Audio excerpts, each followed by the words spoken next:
অসমত থকা উপায়ো আমাৰ চৰকাৰক আৰু আমাক উপাকে জ্বলাব কোনোবা দিনা। কি কথা ওলাইছে অ' তহঁতৰ? কলৈ যাওঁহঁত?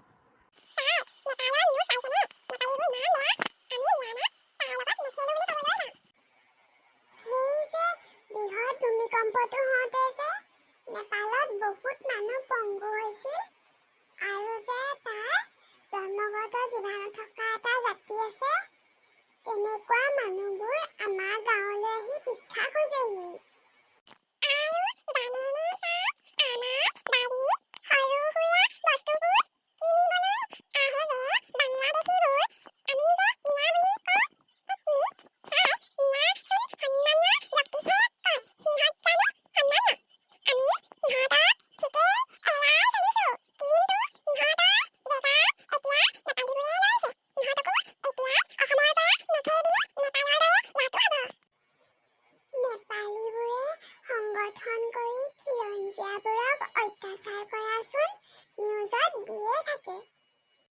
সন্মান মানুহক জাতি চাই কৰা নাযায় নহয়।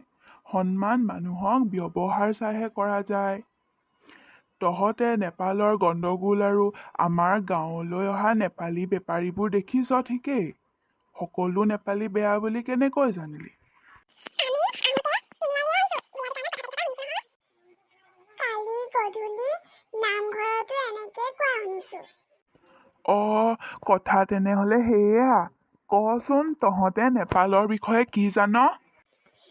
ছাৰ, আমি কিতাপত পঢ়িছো নেপাল ভাৰততকৈও কম উন্নয়নশীল দেশ।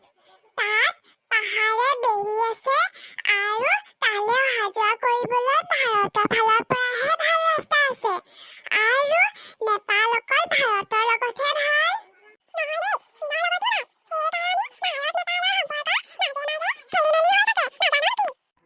তহঁতি ঠিক কথাই কৈছ। এতিয়া চাবি দেই, আমাৰ ভাৰতত মোদী চৰকাৰে কিমান ভাল ভাল কাম কৰিছে। তথাপিও যিমান দৰকাৰ সিমান উন্নতি হৈছে জানো? তেনেহ'লে নেপাল, য'ত একোৱেই নিজস্ব সুচল ব্যৱস্থা নাই, তাতে এটা ডাঙৰ ভূমিকম্পই দেশৰ অৰ্থনীতিলৈকে জোকাৰি গ'ল, তাত কেনেকুৱা অৱস্থা আশা কৰিব পাৰি? হয়তো ছাৰ, জাপানৰ নিচিনা দেশে শূন্যৰ পৰা আৰম্ভ কৰিবলৈ ইমান বছৰ লাগিল। নেপাল স্বাভাৱিক।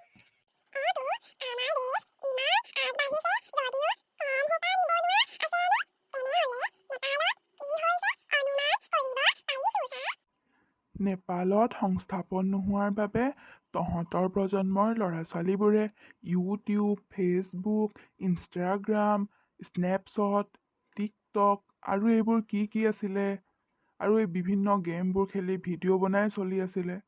যেনেকৈ ভেকুলা, তই ভিডিঅ'বোৰ বনাও যে, কচোন তই ইউটিউবত ভিডিঅ'বোৰ দিছহে, অলপ আগবাঢ়িছহে। যদি চৰকাৰে ইউটিউব বন্ধ কৰি দিয়ে, কি কৰিবি তই?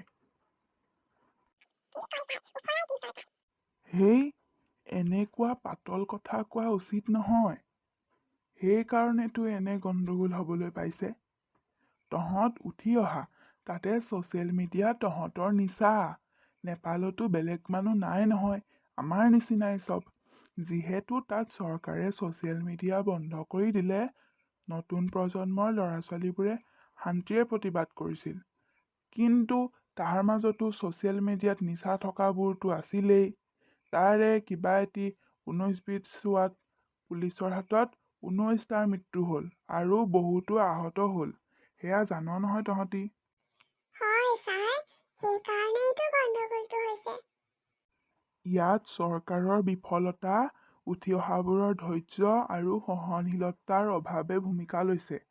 এয়া নেপালী জাতিৰ সংস্কাৰ নহয়, তহঁতৰ দৰে জেনজিটবোৰৰ অপসংস্কাৰ। সিহঁতৰ ঠাইত তহঁতি হোৱা হ'লেও বহু পৰিমাণে একেই হ'ল হয়।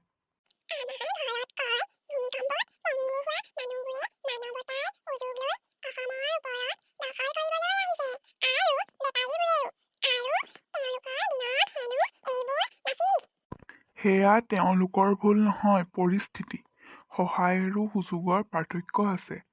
আমি তেওঁলোকক সহায়ৰ নামত সুযোগ দিয়াটো জানো ঠিক হ'ব?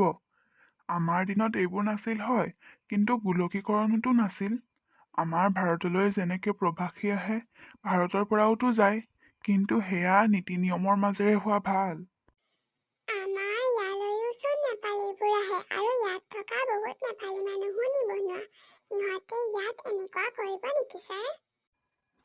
প্ৰথম কথা, নেপালত নেপালী থাকে বুলিয়েই নেপালী মানুহৰ জাতিগত কাণ্ড এয়া নহয়, এয়া প্ৰজন্মভিত্তিত হোৱা ব্যভিচাৰ। আমি ইয়াৰ দোষ পাৰোঁ মানে নেপালী সম্প্ৰদায়ৰ ওপৰত জাপিব নোৱাৰোঁ।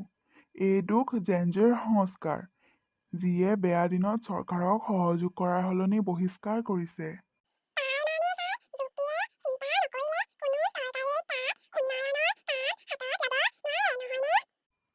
অকল চৰকাৰেই নহয়, মানুহবোৰো।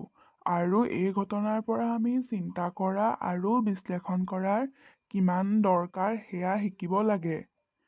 চাইলেণ্ট বুমাৰ্ছ মানে তহঁতৰ ককা আইতাহঁত, জেন এক্স মানে মা দেউতাহঁত, তেওঁলোকৰ বয়সৰ মানুহবোৰ সময়ৰ লগত খাপ খাবলৈ আৰু অভিজ্ঞতাৰ লগতে যুক্তিৰে বিবেচনা কৰা দৰকাৰ। আৰু আমি জেনজিয়ে বিশ্লেষণ কৰা দৰকাৰ। কোনে শুনিব তোৰ কথা? আমাৰ দিনত বুলিহে আৰম্ভ কৰিব তেওঁলোকে।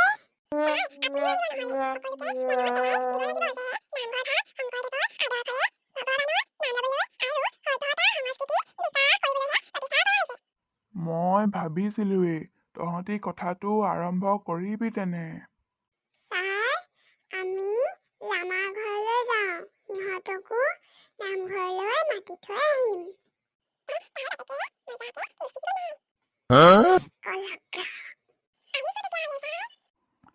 ৰাইজ, ল'ৰাহঁতক মোৰ দৃষ্টিহে দিছোঁ। আপোনালোকে কমেণ্ট ছেকশ্যনত ইয়াৰ ধনাত্মক যুক্তিসংগত মন্তব্য দিব বুলি আশা কৰিছোঁ। আজি ভেকুলা আৰু বগাইহে বিপদ হোৱাৰ পৰা কথম্পি ৰক্ষা হৈছে। আমাৰ আশে পাশে আৰু বহুতো ভেকুলা আৰু বগাই আছে। ইহঁতৰ দায়িত্ব কিন্তু আপোনালোকৰ। আজিৰ ভিডিঅ'টো অকণমান বেছিয়ে গভীৰ হ'ল। শেষলৈকে ধৈৰ্য্যৰে চোৱাৰ বাবে আপোনালোকক ধন্যবাদ। ছাবস্ক্ৰাইব।